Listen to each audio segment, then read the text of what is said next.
In this section, we're going to look at water pollution. We've already talked about water resources a little bit, and now we're going to look at how those resources become contaminated. So we have a couple of different places where pollution come from, or ways that we categorize it. So water pollution just basically means that something was added or done to the water which makes it unsafe for us. So it could be chemical, it could be biological, it could be physical, but it's something that makes it harmful either for us or for critters that are living within it. So we have two different locations, really, like general locations where water pollution comes from. The first is point pollution. And really, point pollution means I can point to the source. I can see it coming out of the drain pipe. I can see the source of the pollution coming out of there. Non-point means that we can't, it's just the opposite. We can't point to it. And it usually comes up from a lot of different locations. So if you imagine you're washing your car, when you wash your car, bits of dust and oil and grease and stuff like that come off of your car and they go down into the storm drain. But the same people, like lots of people, are doing the same thing. And so when you get into the water that goes down into the storm drain, it's really hard to say that, you know, this little bit of grease came from your house and this little bit of grease came from their house. So that's what the non-point is. It can also be things like when you use your sprinkler system, if you've used chemical fertilizers on your lawn and the water runs out of your yard a little bit, then that means some of the chemical fertilizers are going with it. It's that same kind of principle. So you have a chart in your book, in your notes, that you'll need to kind of fill in with the points on here. There's different types of the major water pollutants that you're going to need to know, and some of their examples, and kind of where they come from. So we have infectious agents are things that can cause diseases. And we hear a lot about these in the news. When you hear about like E. coli and stuff like that, where the lettuce isn't safe, that sort of a thing, that's an infectious agent that's causing it. And it usually comes from human or animal waste. It's coming from the water was polluted with those kinds of waste as they were watering the crops. Spinach seems to be one that has a hard time with this one. The oxygen-demanding wastes are the ones that we talked about that cause those dead zones in water. And we'll look at that a little bit more closely too coming up. But when we have the feedlots and things like that, where the water runs off from the feedlot and into waterways, it reduces the amount of dissolved oxygen that's in the water, which causes dead zones. We have two different kinds of chemicals. We have the organic chemicals and the inorganic chemicals. The difference with organic chemicals means that they have they're carbon-based, and the inorganic is not. But you can see that they come from a lot of the same areas. But they also, this is like adding a poison, basically. Sediment we talked about a little bit when we looked at erosion and how when we harvest all the trees off of a slope and the sediment goes down into the waterway. We talked about it changing the temperature because it changes the color of the water and it changes the depth of the water, but it also changes the clarity of the water. And so when you have it and there's sediment in there and it's all kind of churned up in there and it's cloudy, that means that the plants that are in there can't photosynthesize because the sunlight doesn't get through the water. And so that can disrupt the food webs. And then we've talked about thermal pollution a little bit. That's what we were just referring to when we said that sediment changes the color of the water and can increase the temperature. But some factories also use water as a coolant. And then, so they'll pull colder water out of the waterway and then they'll put warmer water back into it. So after they've used it as a coolant, the heat is transferred from their, whatever it is that they're trying to cool down, from their machinery that they're trying to cool down. And that transfers the heat from the machinery into the water. The water takes it away and goes into the waterway, and it increases the temperature of the water itself. So when you look at how well areas can recover from pollution, streams have a little bit easier time of recovering just because they're moving. The water is moving. If the water's not moving in a stream, then it's going to be a lot more difficult. So if we don't overload it, it's all right. If we do, then there's really nothing much that's going to happen. So in this diagram, what we're looking at is, here's point pollution, right? We can point to the source. We see this pipe that's putting the pollution into the water. And what we see is that this is one that's reducing the amount of dissolved oxygen. So this blue line here was our amount of dissolved oxygen. Where the pollutants came in, it reduced the amount of dissolved oxygen. And so it it declined in here, which means that you change the types of species that could be in that area, because the species that needed that higher level of dissolved oxygen can't live here. It's out of their range of tolerance. And so now you have critters that do better with lower amounts of dissolved oxygen. Down here at the bottom, what you're looking at are the different zones, just the name. So the decomposition zone, this is where lots of things are dying. So if they're there, like when the pipe was first put in, one of the nice things about being in a stream is that you can, go downstream a little bit further, but there would have been some mortality in that area. And as things die, that also reduces the amount of dissolved oxygen that's in the water.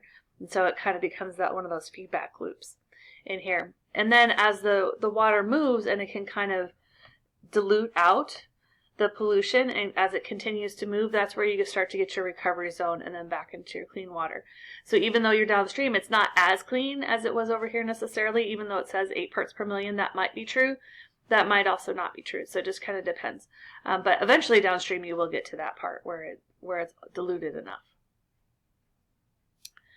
So in a lot of countries, they've really worked on the point source pollution. This was a big problem for us during the Industrial Revolution, but for the most part, especially with our laws now with the Clean Water Act, you really can't just dump pollutants into waterways anymore. Unfortunately, in some of our developing nations, that's not necessarily true. So just an example of a developed, China's kind of on that edge of whether they're developing or developed. They still have a lot of the issues of a developing nation, even though their industry is pushing them towards being developed. When you get to lakes, it doesn't dilute as well because the water's not moving.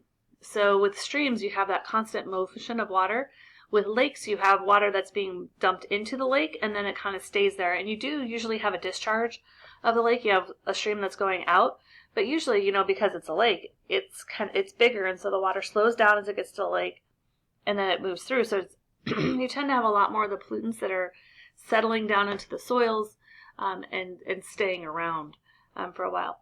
You don't have as much of mixing going on, so you generally will have in areas where it gets cold in the wintertime and then warmer in the summertime, you'll have what's called lake turnover. That happens because of the differences in temperature. But in areas like Arizona, you don't get that. And so whatever settles to the bottom pretty much stays at the bottom. When we start to add particularly plant nutrients to soil for agriculture, this is where we influence a process that's called eutrophication. Eutrophication is just when nutrients come down with runoff water into the water itself. And the nutrients in the water will feed our planktons and our seagrasses and our whatever happens to be living, plant life kind of thing that happens to be living in there. It's kind of like adding a little bit of Miracle-Gro, but it's happening naturally, so it's getting rinsed out of the rocks and things like that as it moves down.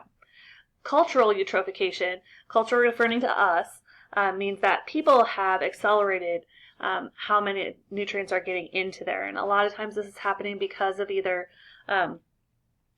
usually it's happening because we've added fertilizers to crops nearby, and then as runoff happens, it brings those nutrients down into the lake. And what you tend to get is an algal bloom. You get algae that grows across the surface, which then blocks the sunlight from getting down into the water, which then causes the plant life that was down there to decompose and die. And then you have the dissolved oxygen problem that we've talked about before. So you tend to get dead zones in areas where they get way too many nutrients. So that was kind of, we were looking at surface water. We can also have contamination of groundwater, which is a problem that we have here in the Phoenix area. Groundwater doesn't move as fast. I know in the little simulations that we did, it made it look like groundwater moved quickly, but it really doesn't. Because it has to move through all the pore spaces in the rock, and depending on the permeability of the rock and the slope of the water table and the slope of that impermeable layer that the water is sitting on top of, if that impermeable layer is relatively flat and you don't have high levels of porosity and permeability of your your sediments, then the water it takes a really long time for it to move. It also is dependent on how much rainfall you get and how much water soaks down into the ground or in the mountains where the rainfall happens, and then it gets below into that confined aquifer down there. So it's really a difficult challenge here in the greater Phoenix area because of some issues that we had in the 60s, 70s, and early 80s with things like microchip plants and dry cleaning solvents and things like that. You actually can't pull water out of the aquifer underneath Phoenix because it's all contaminated. Just some examples of how